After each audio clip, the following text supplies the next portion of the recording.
Shalom Bapak Ibu Saudara yang saya kasihi Tuhan. Baiklah, sebelum kita mendengarkan firman Tuhan, mari kita bersatu dalam doa.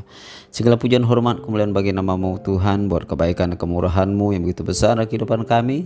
Terima kasih buat hari ini, yang hari yang terbaik yang telah Tuhan berikan, dan sesuatu yang baik sudah pasti akan terjadi hari ini, saat ini, dan waktu ini kepada kami.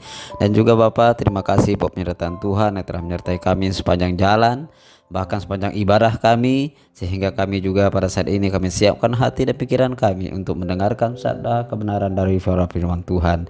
Biarlah hati kami, pikiran kami, roh kami, bahkan setiap apa yang kami punya, kami ingin persembahkan semuanya hanya ke dalam tangan Tuhan. Terima kasih Bapa, terima kasih Yesus, terima kasih Roh Kudus. Kami telah berdoa dan bersyukur, haleluya, amin. Yang percaya katakan amin. Bapak Ibu Saudara yang saya kasihi Tuhan, pada hari ini kita akan membahas tentang pertobatan. Kalau kita melihat bahwa kenapa kita harus bertobat dan apa itu pertobatan, itu menunjukkan bahwa ada sesuatu hal yang kita lakukan yang bertentangan dengan firman Tuhan. Atau bisa katakan dengan kata lain bahwa kita melakukan kesalahan sehingga kita harus berubah, sehingga kita harus diubahkan, sehingga kita harus berbalik dan minta ampun kepada Tuhan. Walaupun kita tahu bahwa sebelum kita minta ampun kepada Tuhan, Tuhan telah mati di atas kayu salib 2000 tahun yang lalu untuk menebus setiap dosa dan pelanggaran kita. Tetapi perlu kita sadari bahwa kita juga, walaupun Yesus telah mati bagi kita, kita harus tetap selalu memiliki hati yang penuh dengan pertobatan. Artinya kita harus tetap berfokus kepada kebenaran daripada firman Tuhan. Itu tema kita hari ini adalah tentang apa itu pertobatan. Coba kita lihat di dalam Matius pasal yang ketiga ayat yang pertama sampai yang kedua. Matius pasal yang ketiga yang pertama sampai yang kedua.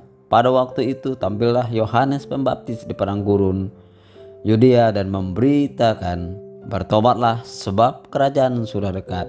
Bapak Ibu Saudara yang saya kasihi Tuhan, kalau kita melihat sekilas perikop ini adalah bahwa Yohanes mengatakan kepada umat pada saat itu, atau kepada jiwa-jiwa, atau kepada manusia, atau kepada masyarakat pada saat itu di Yudea, dia bilang, bertobatlah sebab kerajaan Allah sudah dekat. Kenapa? Karena yang pertama, tidak ada kita yang tahu kapan Yesus akan datang kembali untuk menjemput saya dan saudara. Oleh karena itu kita perlu pertobatan terus menerus. Artinya kita harus di dalam kehidupan kita harus selalu memiliki hati yang selalu dekat dengan Tuhan. Oleh karena itu Bapak Ibu, saya ingin mengatakan kepada kita bahwa ada beberapa hal yang perlu kita pelajari tempat ini adalah, kalau kita melihat dari kata Ibraninya adalah metonia, berarti perubahan pikiran. Metaneo atau kata benda berarti berubah pikiran juga, dan epistereo berarti kembali. Kalau kita melihat ketiga kata-kata pertobatan ini adalah saat kondisi manusia berubah pikiran, berbalik atau kembali arah sebelum berbuat dosa, yaitu kembali kepada Tuhan. Kemudian pertobatan pikiran tersebut diikuti dengan perubahan real atau perubahan yang nyata seperti sikap, perkataan, tingkah laku, dan juga emosi. Penyesalan bukanlah unsur utama dari suatu pertobatan, walaupun itu sering terjadi. Ilustrasinya adalah, jika Anda sebelum berjalan ke arah utara, lalu Anda menyesal, berubah pikiran dan berbalik arah ke selatan menuju titik sebelum Anda berjalan ke arah utara, maka Anda menyesal perubahan pikiran dan kembali kepada badan titik pertobatan tersebut. Kalau kita bisa juga melihat di dalam perjanjian lama, yaitu apa itu pertobatan. Pertobatan yang benar adalah kita melihat ada kelompok orang yang ketika mendengar peringatan Tuhan, mereka tidak mau bertobat, tetapi justru mengeraskan hati mereka. Kain tidak menyadari bahwa ia telah berdosa karena membunuh adiknya. Bahkan ia lalu justru melawan Tuhan. Sering terjadi pada kita atau orang-orang yang mengatakan diri mereka adalah Kristen. Kesalahan dan tidak mau tunduk kepada Tuhan, dan tidak menyadari bahwa apa yang telah dilakukan melawan Tuhan dan menyakiti hati Tuhan adalah suatu dosa. Orang yang seperti ini adalah orang yang tidak mau bertobat. Ia bahkan mengeras hatinya melawan firman Tuhan. Ia meremehkan firman Tuhan. Dan sebelumnya kita lihat juga di dalam Ibrani 3 ayat yang ke-15 berkata demikian.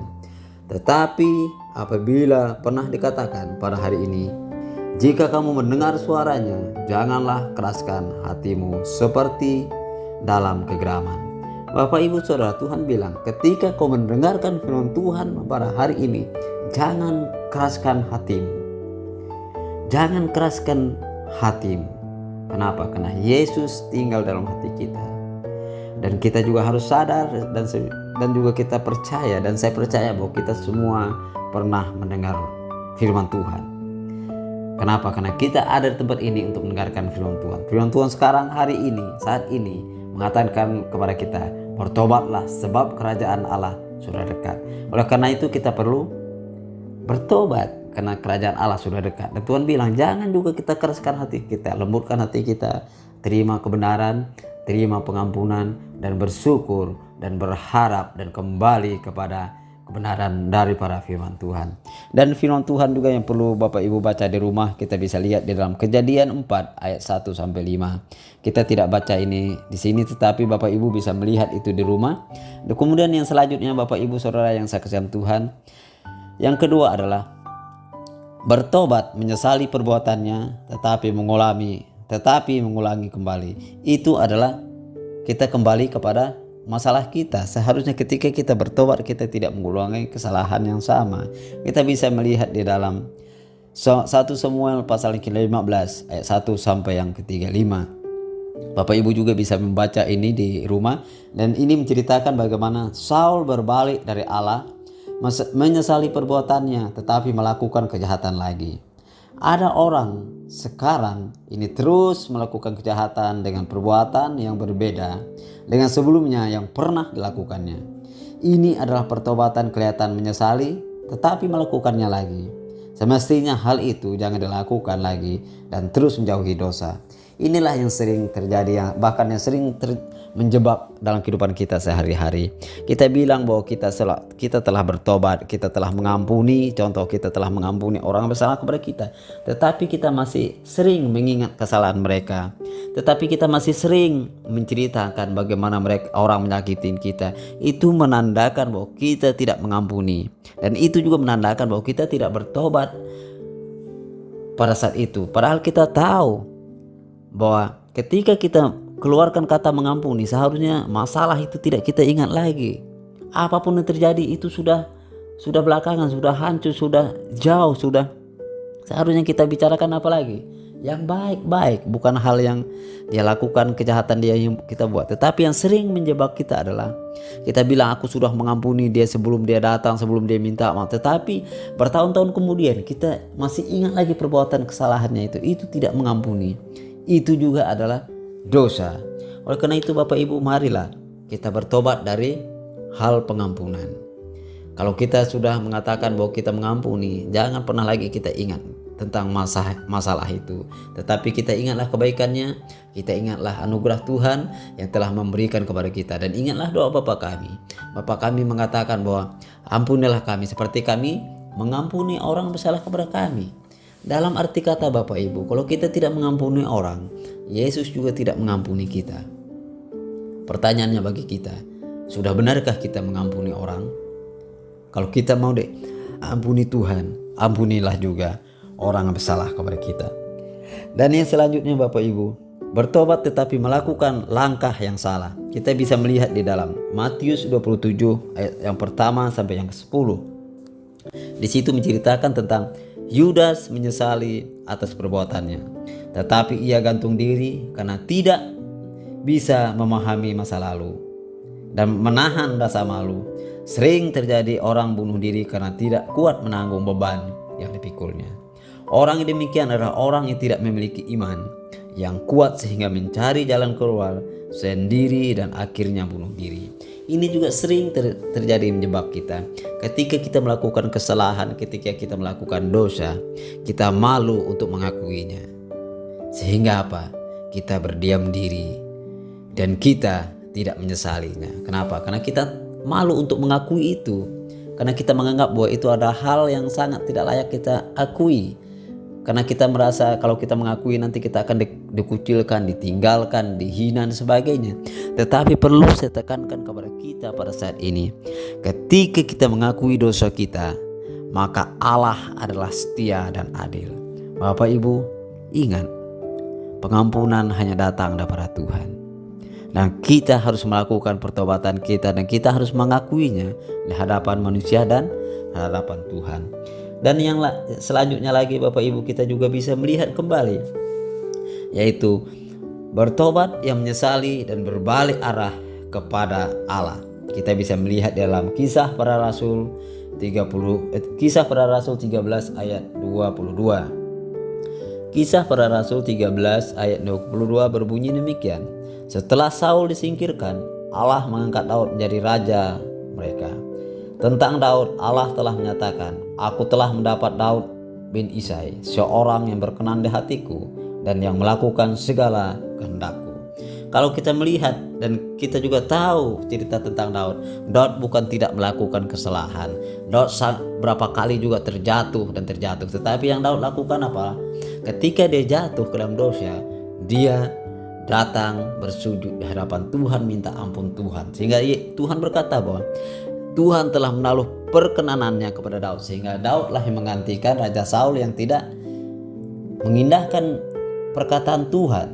Daud adalah dipilih dan diangkat oleh Tuhan. Kenapa? Karena Daud ketika dia berdosa, ketika dia melakukan kesalahan, ketika dia bersalah dan terjatuh, dia bangkit kembali dan dia benar-benar minta ampun, minta maaf kepada Tuhan. Sehingga apa? Sehingga Tuhan mengampuni dan Daud berkenan di hati Tuhan.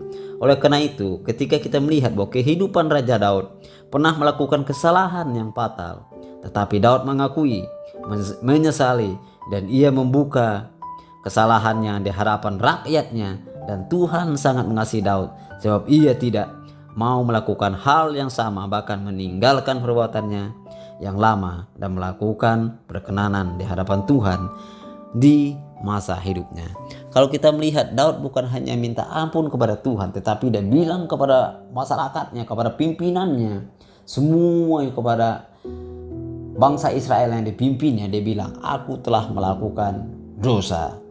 Dan sehingga ketika dia telah mengatakan itu, mengakui itu kepada semua bangsa Israel, dia datang kepada Tuhan dan Tuhan mengampuni. Dan kita lihat bahwa Tuhan sangat mengasihi Daud sebab ia tidak melakukan apa yang telah dilakukannya kembali.